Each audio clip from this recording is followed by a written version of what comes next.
Bismillahirrahmanirrahim. Alhamdulillahi rabbil alamin. Wassalatu wassalamu ala al-mabawthi rahmatan lil alamin.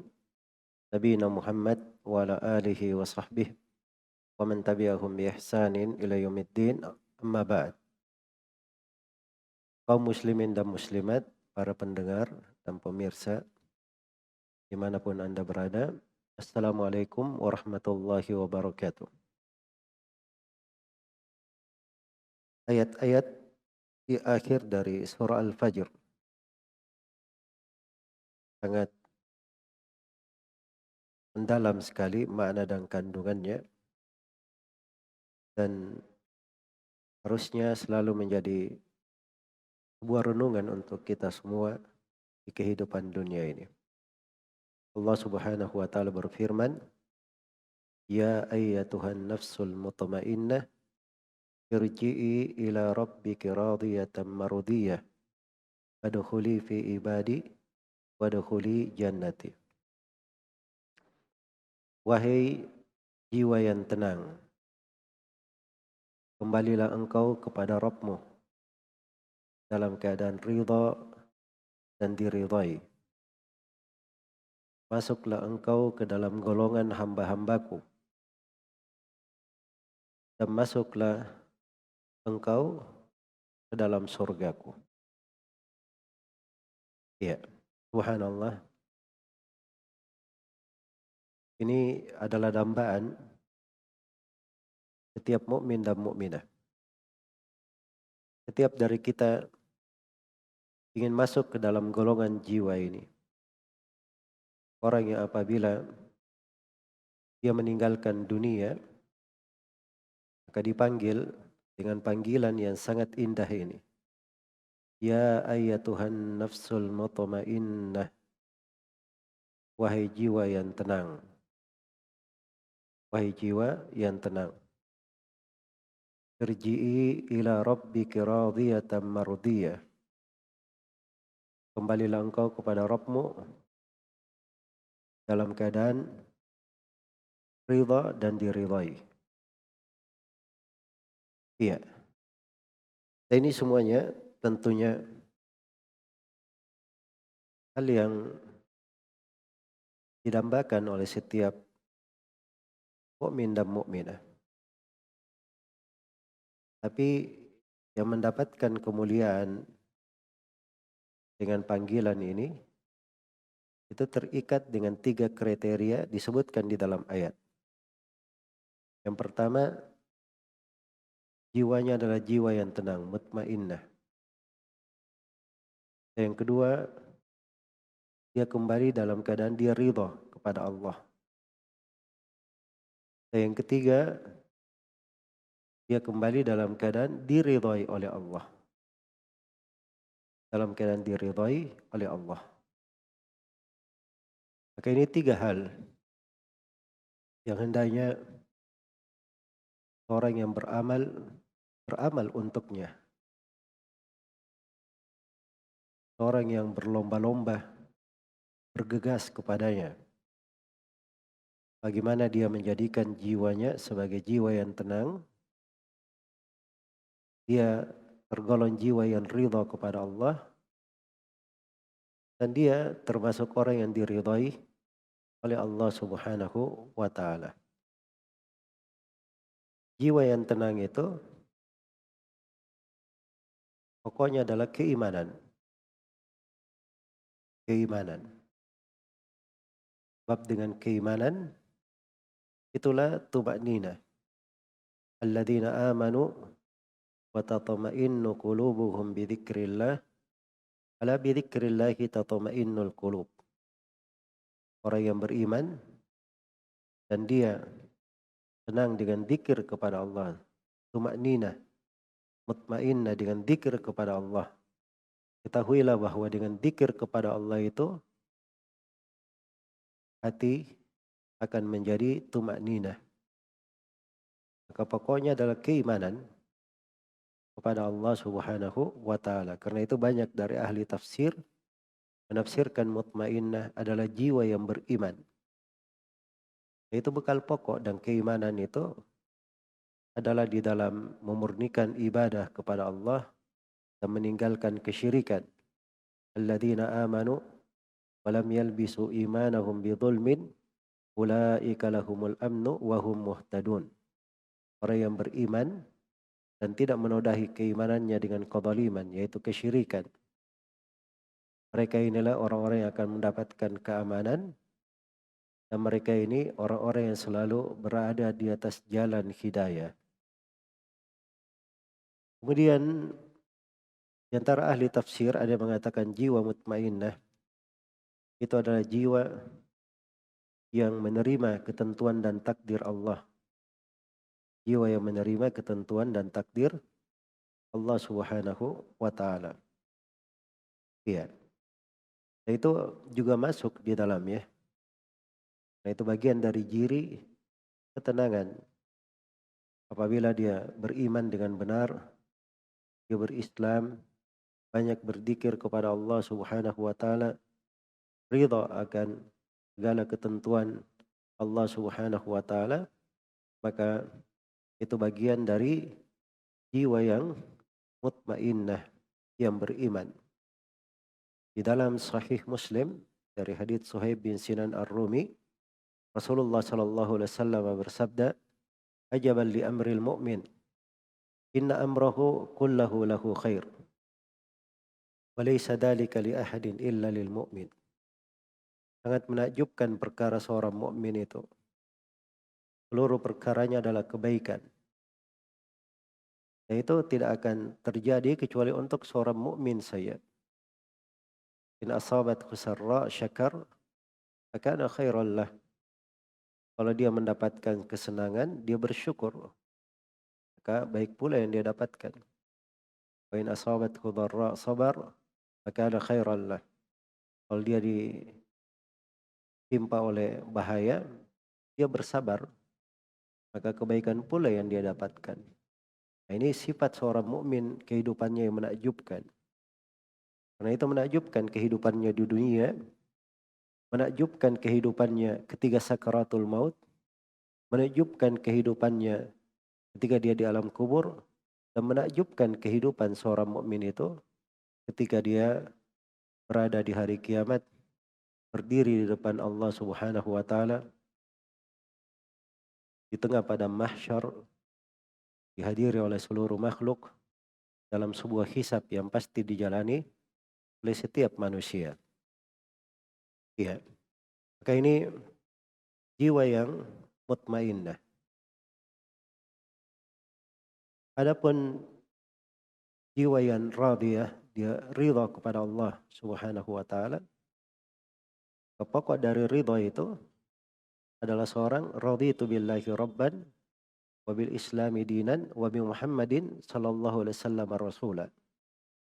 Ridha Allah sebagai Rabbku, Nabi Muhammad sebagai nabiku, dan Islam sebagai agamaku. Itu pokok dari ridha seorang hamba. Demikian pula dari bentuk dia ridha kepada Allah Subhanahu wa taala adalah dia ridha dengan amalan-amalan salih. Senang untuk mencari amalan-amalan salih tersebut. Ya. Ini sifat jiwa yang ridha. Dia senang untuk mencari amalan-amalan yang diridhai oleh Allah Subhanahu wa taala. Ya. Karena itu di doa Nabi Sulaiman, di doa kaum mukminin, "Wan amala salihan tardah." Ya Allah, beri kepadaku anugerah supaya saya bisa beramal dengan amalan salih yang engkau meridainya. Amalan salih yang engkau meridainya. Sebagaimana jiwa yang ridha itu kepada Allah Subhanahu wa taala, itu adalah jiwa yang dia mengikuti jalan para sahabat Rasulullah sallallahu alaihi wasallam. Nah, Allah sifatkan para sahabat itu dengan sifat yang agung. Muhammadur Rasulullah walladzina ma'ahu asyidda'u 'alal kuffari ruhama'u bainahum. Tarahum ruk'an sujjadan yabtaguna fadlan minallahi wa ridwana. Nabi Muhammad adalah Rasulullah dan orang-orang yang bersamanya yaitu para sahabat Mereka orang-orang yang tegas terhadap orang-orang kafir, sangat merahmati terhadap antara sesama mereka. Engkau melihat mereka ruku, sujud, mereka mencari keutamaan dari Allah dan mencari ridhonya. Dan mencari ridhonya. Ini sifat seluruh sahabat. Namun Allah khususkan kaum muhajirin di dalam firman-Nya, lil fuqara'il muhajirin alladziina ukhriju min diyarihim wa amwalihim yabtaguna fadlan minallahi wa ridwana. Untuk kaum fuqara muhajirin yang diusir dari negeri mereka, dipisahkan dari harta dan negeri mereka. Mereka melakukan hijrah guna mencari keutamaan dari Allah dan mencari ridhanya. Mencari ridhanya. Maka orang yang dikatakan memiliki jiwa yang ridha, itu dia ridha kepada Allah, ridha kepada Rasulnya, ridha Islam sebagai agamanya, ridha dengan jalannya para sahabat. Karena Allah telah menegaskan radhiyallahu anhum wa radu anhum. Allah meridai mereka dan mereka juga ridha pada Allah Subhanahu wa taala. Demikian pula di antara sifat ciri orang yang ridha kepada Allah, dia selalu bersyukur terhadap nikmat. In tashkuru yardahu lakum. Kalau kalian bersyukur, maka Allah akan ridha kepada kalian. Allah ridha untuk kalian hal tersebut. Iya. Sifat yang kedua, radiyah, dan sifat yang ketiga mardiyah. Dia diridhai. Artinya pada dirinya itu terdapat amalan-amalan yang dengannya dia diridhai oleh Allah Subhanahu wa taala. Dan ini pembahasan penting, perlu diuraikan lebih luas. Temanya adalah jalan untuk menggapai ridha Allah. Bagaimana seorang itu bisa diridhai oleh Allah Subhanahu wa taala. Dan pokok-pokok yang saya sebutkan pada sifat jiwa mutmainnah, pada sifat uh, jiwa yang ridha, itu semuanya adalah sebab-sebab yang dengannya seorang itu diridhai oleh Allah Subhanahu wa taala. Karena itu Nabi Shallallahu alaihi wasallam memaparkan banyak hal yang terkait dengan ridha Allah kepada seorang hamba. Innallaha yarda lakum thalathan wa yakrahu lakum thalathan. Sungguhnya Allah ridha untuk kalian 3 hal dan benci untuk kalian 3 hal. Allah ridha an ta'buduhu wa la tusyriku bihi syai'a. Allah ridha kalian beribadah hanya kepadanya, tidak berbuat kesyirikan sama sekali. Wa an ta'tasimu bihablillahi jami'an. Dan kalian lalu berpegang teguh dengan tali Allah Subhanahu wa taala. Ya, dan demikian pula kalian menasihati orang-orang yang dijadikan sebagai pemimpin kalian. Maka itu adalah sebab orang hamba itu diridhai oleh Allah Subhanahu wa taala, bahkan diatur ya bagaimana seorang itu dia makan dengan makanan, dia membaca alhamdulillah, itu menjadi sebab Allah ridha untuk seorang hamba. Allah ridha untuk seorang hamba. Maka ini makna-makna di dalam kehidupan sangat banyak sekali. Jalan yang dengannya kita bisa menggapai ridha Allah Subhanahu wa taala. Iya. Untuk menggapai ridha Allah Subhanahu wa taala. Maka di dalam ayat ini terdapat pokok-pokok renungan yang penting. Yang pertama adalah bahwa jiwa-jiwa itu berjenjang. Ada jiwa yang seperti ini, yang mulia, penuh dengan keberuntungan, jiwa yang mutmainnah. Dan di dalam Al-Quran disebutkan ada jiwa namanya ammaratun bisu, gemar memerintah dengan kejelekan. Ada jiwa lawwamah, ada jiwa lawwamah. Dan sebagian ulama ada yang menyebut lebih daripada itu. Abu Hamid Al-Ghazali di sebagian pembahasannya dia sebut jiwa itu terbagi 7. Jiwa terbagi 7. Ini di dalam kedetailan di dalam membahas jenjang dan tingkat-tingkat jiwa itu akan membuat jiwa itu terhardik dari hal yang buruk dan termotivasi untuk menuju kepada jiwa-jiwa yang tinggi dan dimuliakan. Dan ini dari ayat yang sangat jelas di dalam pembahasan tersebut. Kemudian di dalam ayat ini juga terdapat peringatan bahwa husnul khatimah itu ada tandanya. Orang yang ingin meraih husnul khatimah itu ada tandanya. Yang ini ayat-ayat dari ciri-ciri orang yang menemukan atau orang yang diberi husnul khatimah. Jiwa yang tenang, ridha kepada Allah dan dia diridhai oleh Allah Subhanahu wa taala. Kemudian di ayat ini terdapat keutamaan jiwa mutmainnah. Nah, ini kita perlu satu kajian tersendiri terkait dengan sebab-sebab ketenangan dan tumak nina. Dan pokoknya saya sudah terangkan pada keimanan, pada ridha terhadap ketentuan dan takdir Allah Subhanahu wa taala. Kemudian di dalam ayat ini juga terdapat penjelasan sifat-sifat hamba yang ridha kepada Allah.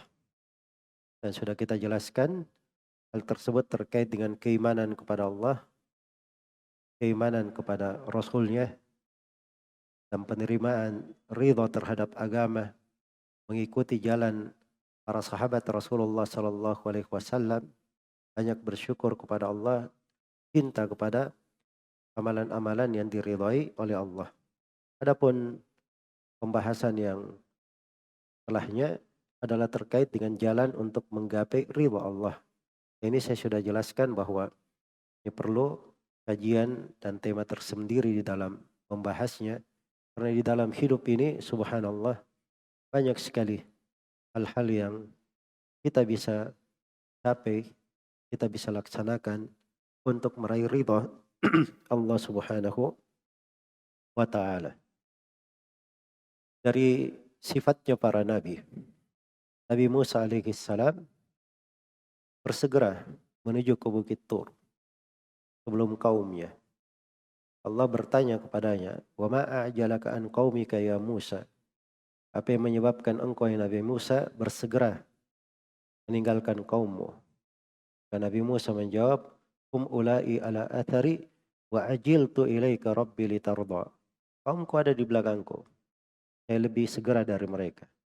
Dan saya lebih segera kepada engkau wahai Rabbku supaya engkau ridha kepadaku. Supaya engkau ridha kepadaku.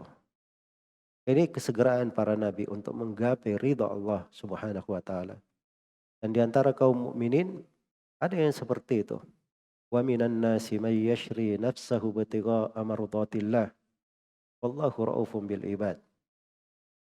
Dan di antara manusia ada yang dia berkorban dengan dirinya, melakukan segala hal, dia korbankan untuk meraih ridha Allah. Allah Maha Pengasih terhadap hamba-hambanya. Bahkan di dalam berbicara, ada orang-orang yang berbicara untuk meraih ridha Allah. La khaira fi kathirin min najwahum illa man amara bisadaqatin aw ma'rufin aw islahin bainan nas. Wa may yaf'al dhalika ibtigha'a mardatillah fasawfa nu'tihi ajran 'aziman. Tidak ada kebaikan dari kebanyakan pembicaraan mereka kecuali siapa yang memerintah dengan sedekah, memerintah dengan hal yang ma'ruf, mendamaikan manusia. Siapa yang melakukannya karena mencari ridha Allah, maka kami akan memberikan untuknya pahala yang sangat besar. Maka ini hal yang penting apalagi kita berada di akhir dari Ramadan ini. Akhir dari Ramadan itu adalah saat-saat yang paling indahnya dan waktu-waktu yang paling mulianya. Karena bulan Ramadan ini telah dijadikan oleh Allah akhirnya lebih banyak keutamaan dan kebaikannya daripada awalnya. Nah, akhir Ramadan yang seperti ini harusnya kita banyak merenungkan bagaimana kalau kita mencapai akhir dari umur kita, akhir dari kehidupan kita. Setelah itu seorang menuju kepada Allah Subhanahu wa taala. Harusnya banyak dia perhatikan. Karena itulah seorang beramal dengan berbagai amalan ketaatan yang bertebaran dan dengannya dia diridhai oleh Allah Subhanahu wa taala, itu adalah bekal agar supaya dia dipanggil dengan panggilan yang indah ini. Ya ayatuhan nafsul mutmainnah irji'i ila rabbika radiyatan mardiyah. Wahai jiwa yang tenang, kembalilah engkau kepada Rabbmu dalam keadaan ridha dan diridhai. Kemudian dari ayat ini terdapat renungan, untuk banyak mengingat hari kembali kepada Allah. Dunia ini tempat sementara, bukan tempat kekal abadi. Dan semuanya akan kembali kepada Allah Subhanahu wa taala. Wattaqu yawman turja'una fihi ila Allah, thumma tuwaffa kullu nafsin ma kasabat wa hum la yudhlamun. Takutlah kalian kepada suatu hari, kalian semua akan dikembalikan kepada Allah. Kemudian setiap jiwa akan dibalas sempurna terhadap apa yang dia lakukan. Dan yang terakhir, di dalam pembahasan ayat ini terdapat keagungan ubudiyah, penghambaan kepada Allah. Predikat sifat harusnya dimiliki. Kita adalah seorang hamba Allah Subhanahu wa taala. Karena Allah menyebut nabinya Nabi Muhammad sebagai hamba di berbagai konteks yang besar.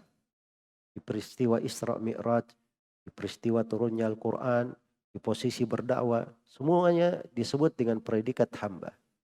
Subhanalladzi asra bi abdihi, alhamdulillahilladzi anzala ala abdihi, wa annahu lamma qama abdullah. Semuanya dengan predikat abad, penghambaan. Nabi Nuh, innahu kana abadan syakura, hamba yang bersyukur. Wadkur abadana Daud.